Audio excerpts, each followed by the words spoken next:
HPSC में आप लोग का स्वागत है। आज हम लोग देखेंगे बिहार की समस्याओं से संबंधित टॉपिक को। बिहार की जो मुख्य समस्या है, जो बड़ी बड़ी समस्या है, उससे इंटरव्यू में सवाल अक्सर पूछा ही जाता है। तो हम लोग यहाँ पे 5 टॉपिक का चर्चा करेंगे, जिसको आप लोग को तैयार कर लेना है। यहाँ पे जो पहला टॉपिक है वो है बाढ़ और सूखा। बाढ़ और सूखा, इसमें आप लोग को देख लेना है कि बिहार के किन किन जिलों में बाढ़ आती है।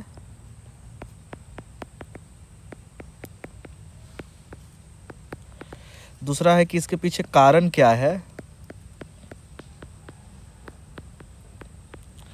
और अभी तक हम लोग इसे क्यों नहीं रोक पाए हैं।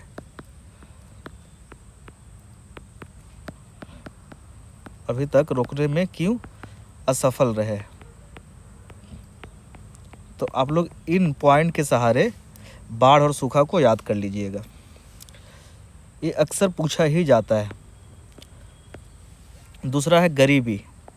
बिहार एक गरीब स्टेट है, तो इकोनॉमिक सर्वे जैसे आ गया है बिहार का, तो जो डेटा होगी गरीबी से संबंधित, इंडिया का भी इकोनॉमिक सर्वे आया है और बजट आया है, तो उसमें भी जो डेटा होगी गरीबी से संबंधित, आप लोग उसे याद कर लीजिएगा। फैक्चुअल पूछा जा सकता है। और बिहार सरकार गरीबी को हटाने के लिए क्या क्या प्रयास कर रही है, इस पर भी ध्यान, जो भी कुछ योजना होगी उसकी चर्चा आप लोग कर सकते हैं, और उन योजनाओं के बारे में भी बेहतर तरीके से आप लोग पढ़ लीजिएगा। तो गरीबी भी एक बड़ा मुद्दा है और बिहार की समस्या में शामिल है। साक्षरता का कम होना।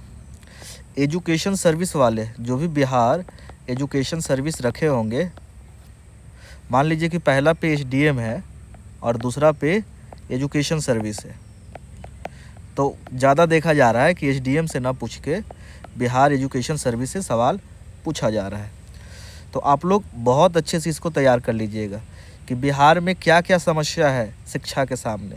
2000 गणना के हिसाब से साक्षरता रेट क्या है, अभी गवर्नमेंट क्या की है, महिलाओं की क्या कंडीशन है शिक्षा में।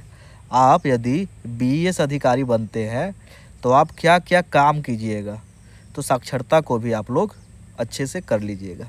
ये दूसरा समस्या है। तीसरा है बुनियादी संरचना का अभाव।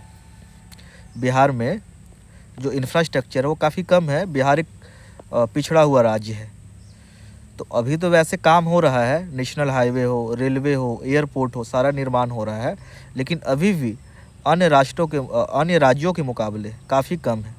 तो इसके पीछे क्या कारण है ये देख लीजिएगा, और क्या क्या हो रहा है, क्या क्या इस क्षेत्र में हो रहा है, इस पे भी ध्यान दीजिएगा। और एक है उद्योग धंधे का कम विकास होना। तो उद्योग धंधे बिहार में कुछ जिलों में तो अभी लगाई जा रही है, गया हो गया, लखीसराय, मुजफ्फरपुर, पटना, लेकिन अच्छे से आपको लेटेस्ट डेटा और लेटेस्ट एग्जाम्पल तो पता होना ही चाहिए कि क्या क्या बिहार सरकार कर रही है। इसके अलावा आपसे पूछा जा सकता है कि आप क्या कीजिएगा, आप क्या कीजिएगा, आप किन किन क्षेत्रों में उद्योग धंधों पे बल दीजिएगा। तो ये 5 एटलीस्ट आप तैयार अवश्य कर ले, क्योंकि बिहार की ये 5 समस्या है और इससे सवाल बनता ही बनता है। इसके अलावा कुछ और है, जैसे कि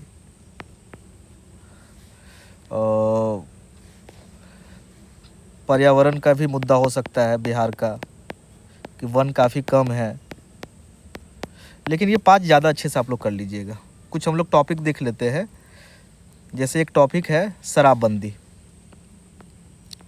सबसे पहले आपको याद कर लेना है कि शराबबंदी बिहार में कब लागू किया गया। डेट आपको पता होना चाहिए, डेट और ईयर दोनों आप लोग तैयार रखिएगा।